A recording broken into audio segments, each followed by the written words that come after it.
Comment les deux filles du patron de la police aux frontières ont été recrutées avec complaisance à la direction générale d'Algérie Post. Dites-moi quel poste occupe votre père, je vous dirai comment vous trouverez du travail. Voilà la règle qui dicte le fonctionnement des recrutements de complaisance en Algérie.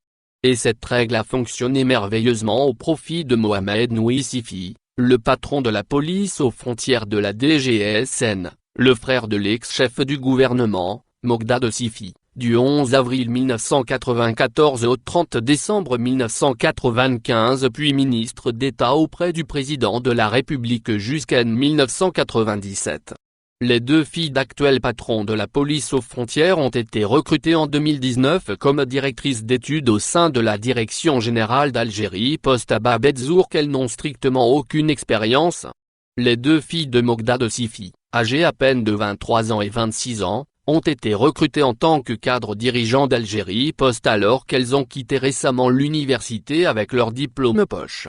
Les deux filles de Mohamed Nouissifi, l'actuel patron de la police aux frontières, jouissent eux-mêmes de deux véhicules de service mis à leur dispositif avec, de surcroît, des primes onéreuses alors que ces jeunes universitaires ne rapportent aucune valeur ajoutée au management d'Algérie Post.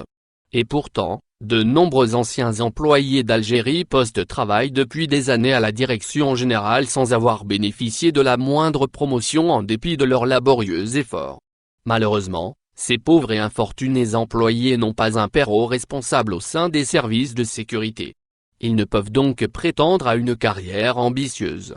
Et leur potentiel prometteur restera limité pour jamais parce qu'ils sont de simples et mortes citoyens issus de familles populaires et dont les parents n'ont jamais occupé des fonctions supérieures au sein du régime algérien. Il est à signaler enfin que depuis l'arrivée à la tête d'Algérie Post en octobre 2017 d'Abdelkarim Damani, le frère du général-major Zerouk Damani, directeur du service social au ministère de la Défense nationale, les recrutements de complaisance se sont multipliés à Algérie Post. Algérie poursuit ses investigations et reviendra sur ce dossier avec de nouvelles révélations dans nos prochaines publications.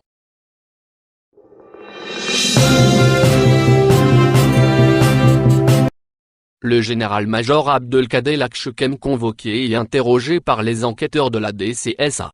Le général-major Abdelkader Lachchekem, chef de département des transmissions, système au niveau du ministère de la Défense nationale, a été officiellement convoqué pour être interrogé par les enquêteurs de la Direction centrale de la sécurité de l'armée DCSA, a appris Algérie par de plusieurs sources concordantes.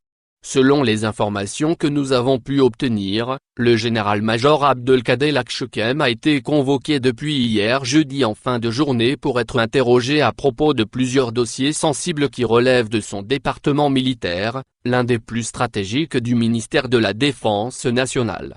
Il s'agit d'un département qui rassemble toutes les unités, écoles et établissements du département transmission, système d'information et guerre électronique.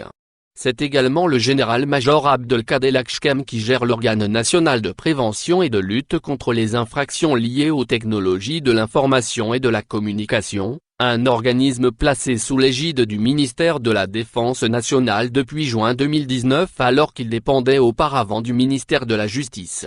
Il s'avère que Lachchekem a abusé de son pouvoir en instrumentalisant cet organe national afin de censurer les contenus numériques comme votre média Algérie et interdire leurs accès à tous les internautes algériens sans justifier légalement ses décisions arbitraires et sans aucune notification écrite adressée aux divers fournisseurs d'accès à Internet déployés sur le territoire algérien. Pis encore, le nom du général Lachchekem est évoqué également dans la fuite organisée de l'ex-secrétaire particulier du défunt chef d'état-major de la NEP, Ahmed Gued Salah. Il s'agit de l'adjudant-chef Garmi Bounouira qui a fui très discrètement, selon nos sources, depuis le 5 mars dernier à Dubé emmenant avec lui des secrets importants de l'institution militaire puisqu'il était l'homme de main du défunt Ahmed Gued Salah. Garni Bounouira a le statut d'un officier des transmissions même lorsqu'il était détaché au niveau du cabinet d'Ahmed Gued Salah. Les enquêteurs de la DCSA soupçonnent ainsi le général-major Lachchekem d'avoir délivré les autorisations nécessaires à sa sortie du territoire national. Une fuite qui aurait été organisée également avec la complicité du général Ouassini Bouazak, le fameux patron de la DGSI des services secrets. Pour l'heure, l'enquête de la DCSA avance doucement et aucune conclusion définitive n'a été encore tirée, soulignent nos sources. Et pour les besoins de cette enquête, le bureau du général-major Abdelkader Lachkem au siège du ministère de la Défense nationale à Alger a été perquisitionné jeudi soir par les enquêteurs de la DCSA, ont confirmé diverses sources militaires à Algérie Et lors de cette perquisition, le général-major Lachkem a subi un premier long interrogatoire orchestré par les enquêteurs de la DCSA. Algérie poursuit ses investigations et reviendra sur ce sujet avec de plus amples révélations dans ses prochaines publications. Les archives secrètes de l'adjudant-chef Guerni Bounouira. Placé par le général Abdelkader Lachkem, patron des transmissions, dans l'entourage immédiat de l'ex-chef d'état-major Ahmed Gued Salah, l'adjudant-chef Guerni Bounouira est en fuite depuis le 5 mars dernier en emportant les archives de l'ancien chef d'état-major aujourd'hui décédé. L'histoire récente ressemble plus que jamais à un mauvais polar. Durant ces mois où Gaïd Salah régnait en maître sur l'Algérie, le jeune Guerni Bounouira, issu du service des transmissions, fut placé par quelques généraux-majors, dont les généraux Lachkem et Boisac, auprès du patron de l'armée pour surveiller l'ensemble de ses communications. Le 5 mars dernier, il prenait le maquis vers une direction inconnue en emportant les archives de l'état-major. Au cœur du pouvoir.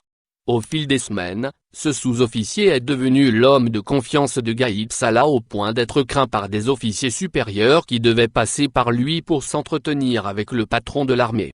Chemin faisant, ce jeune officier est mis au courant des secrets les plus dissimulés au sein de l'armée. Lorsque Gaïd Salah disparaît au mois de décembre dans des circonstances mal élucidées, l'homme de confiance est mis à la retraite d'une manière hâtive. Au début du mois de mars, Ouassini Boisac, patron du contre-espionnage jusqu'à son arrestation la semaine dernière, l'aide à quitter le pays sans être inquiété. Le trouble, le voici. Le sous-officier emportait avec lui les archives de Gaïd Salah sur les dossiers les sensibles du pays. Une assurance vie pour les généraux Boisa et Lachkem qui l'ont instrumentalisé à l'époque. Beaucoup de militaires pendent, bien au contraire, jugent que cette exfiltration représente une menace permanente pour la sécurité du pays. Ce qui expliquerait la mise en détention du général Boisa malgré les hautes fonctions dont il était chargé.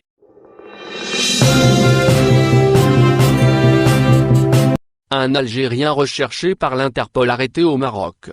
La police marocaine a procédé, au cours de cette semaine, à l'arrestation d'un Algérien dans la ville de Oujda. Celui-ci est soupçonné de lien avec un réseau criminel impliqué dans le trafic international de drogue, rapporte la presse locale. Les forces de la Brigade nationale de la police judiciaire a interpellé le ressortissant algérien à Oujda à l'est du Maroc. Le suspect faisait l'objet d'un mandat d'arrêt international émis contre lui pour son implication dans un réseau criminel, activant dans le domaine de trafic de drogue et de stupéfiants. La Direction générale de la sûreté marocaine a précisé dans un communiqué que l'individu en question faisait l'objet d'un mandat d'arrêt international émis par l'Interpol auprès de tous les pays membres, sans révéler plus de détails sur cette affaire. On apprend également que le mis en cause a été placé en garde à vue pour les besoins de l'enquête menée par les services compétents. En attendant que la procédure de son extradition vers l'Algérie soit engagée conformément aux textes juridiques et aux conventions bilatérales et multilatérales signées par le Royaume du Maroc. Rappelons que le mois dernier, 2 Algériens ont été arrêtés au Maroc pour leur implication présumée dans un réseau international de trafic de drogue. Les 2 ressortissants algériens ont été appréhendés avec 3 autres individus. Les 5 mis en cause ont été placés sous mandat de dépôt.